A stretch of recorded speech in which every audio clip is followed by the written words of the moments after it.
Today's eMoney tip of the week is going to be another two-part series, and this one is on variable annuities. This is one of the most complicated things to input in eMoney from most advisors' perspective, and it's been the most requested eMoney tip of the week I've had.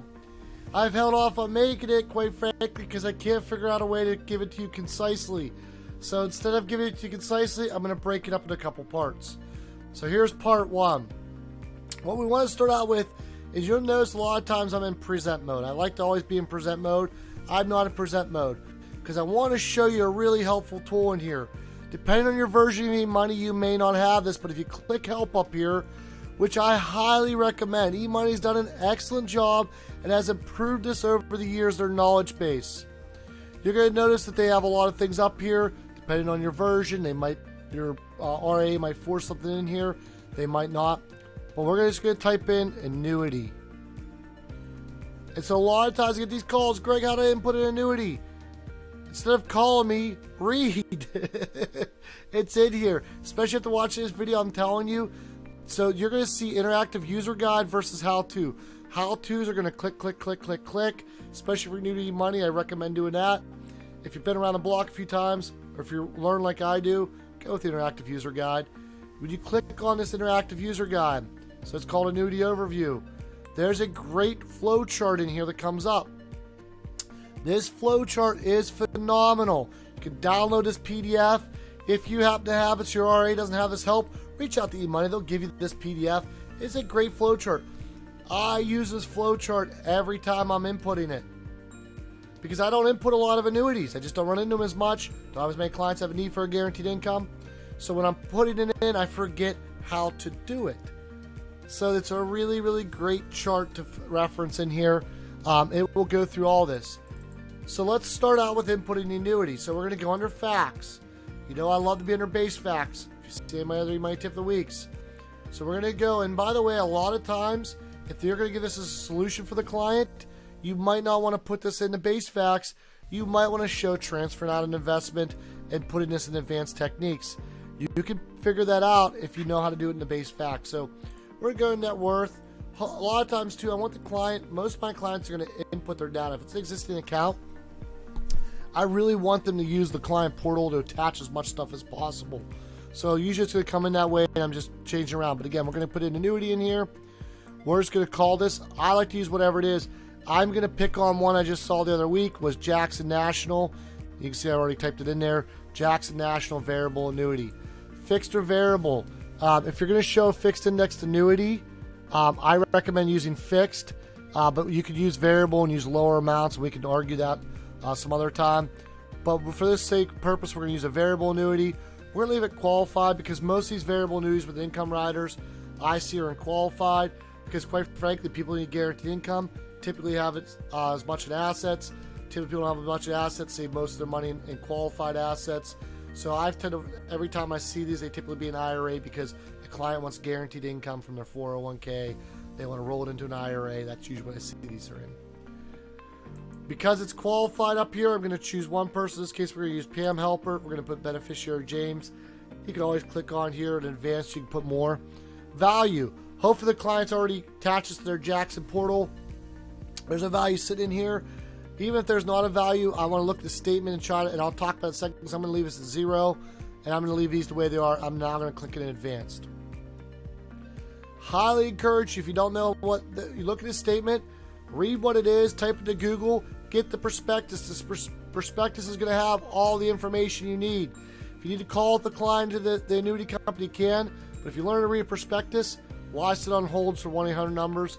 And why have a client be inconvenienced? You can learn everything you need to learn in a prospectus typically. So let's look here. Jackson National variable annuity. I'm still going to put the company name in here, Jackson National. Again, most of the stuff we've already filled out. But this is where I'm going to go in here and I'm going to click under holdings. The clients already had this attached. These are going to come over and it's not going to classify it like it will typically in a 401k or an IRA or an investment account. Reason why, these are not mutual funds. They are sub-accounts. If you don't know what I mean by that, please go and do your research and understand what a sub-account is.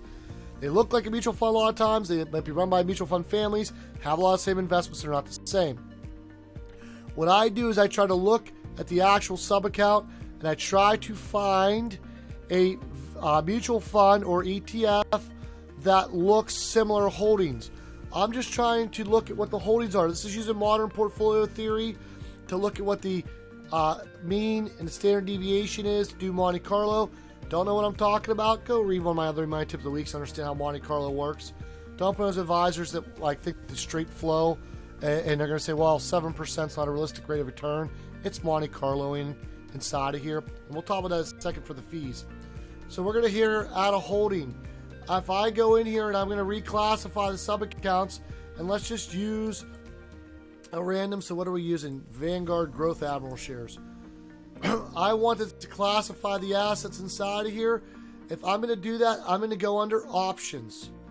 Under observations, and I'm going to put Mr. and Mrs. Client in your reports.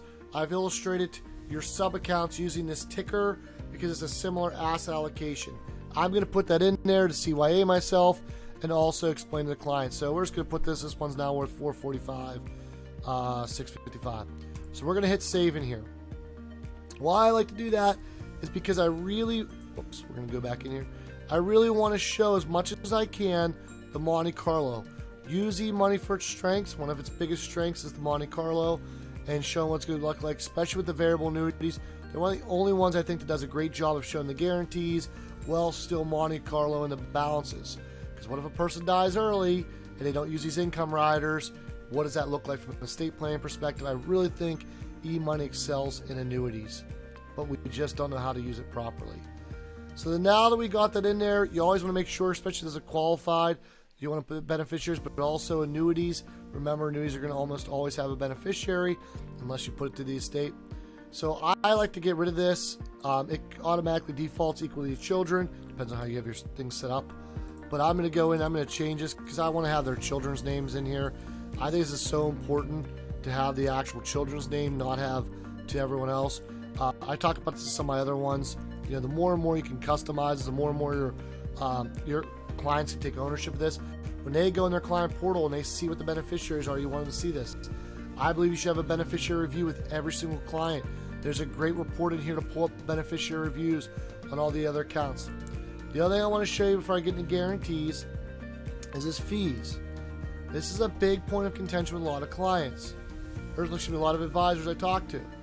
They want to show fees because they want to be accurate. Oh, Greg, my balanced portfolio, I got to put my 1% I'm charging. But the problem with that is you're not understanding what it does. So if you believe that your client's asset allocation is going to be less than the average by your AUM fees, then put that in there. But I've yet to be the advisor that doesn't think that they're going to, if they're managing an account, do what the average of that particular asset class does.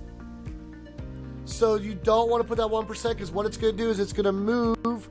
You got to think of a bell curve. It's just going to move that average. So if that average is 7%, it's going to move it down to 6%, but it's going to keep the same standard deviation. So I don't show fees if I'm showing my advisory account versus another advisor's advisory account, and he's charging 1.25 and I'm charging 1, or she's charging 1.5, unless it's excessively different. I read into an advisor was charging 2%. I charge 1% for the first $2 million. I'm going to show that. I'm going to put that other advisor's at 1%. I'm going to leave mine at 0. I do this with annuities. So if the sub-accounts are around 1%, and I would charge AUM 1%, I'm not going to count the sub-account fee in here. But what I am going to count is the excessive fees the client's going to pay because they have to recognize it. M&E, admin fees, and rider fees. So typically, and I'm just going to use a lot of times, and you'd have to go to prospectus and figure this out, I am going to add this in here because that is going to reduce the returns. Now we got this in here, I'm going to show you how we put the guarantees in and how to illustrate the guarantees. But that's coming up in next week's eMoney Tip of the Week. We hope this tip helped educate and empower you to do more plans for your clients so that you can impact more lives through financial planning. If you have some great tips we don't know about, we'd love to hear about them. If you have a better way of doing what we just showed you, we'd love to hear about that because we are a noble profession, and together we can elevate the profession.